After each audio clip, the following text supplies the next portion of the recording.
He was a very small goat, quiet in a way that didn't match his age. His name was Graham, and he stayed close to whoever held him. Before he came inside, his world was simple and a little uncertain. He had been there, but not fully steady in it, missing something early that most newborns receive without notice. When he arrived at the foster home, the goal was clear and quiet. Keep him warm. Keep him close. Help his body find its way back to strength. Graham was not like other baby goats. They tend to bounce and test their legs. He preferred stillness. He leaned into hands. He waited to be carried.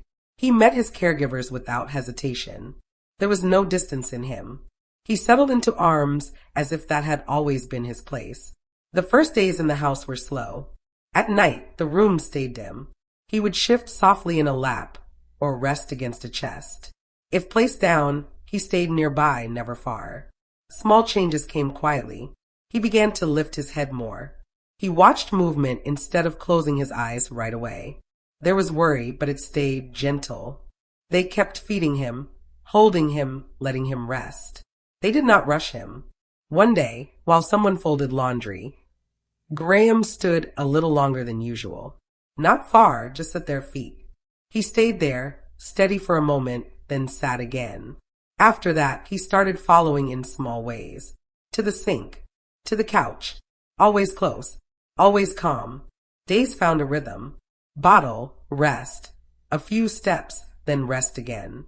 The house adjusted around him, not the other way. Now he moves through the day with more ease. He still sits close during chores. He still leans into quiet moments. But there is more space between those rests. At some point, without anyone marking it, things changed. He was no longer only being cared for. He was living his days. Trust does not arrive all at once. It builds in the small spaces where nothing is forced and nothing is taken away too quickly. If this small story stayed with you, you can like, share, or subscribe in your own time. We'll keep noticing these quiet lives, one gentle story at a time.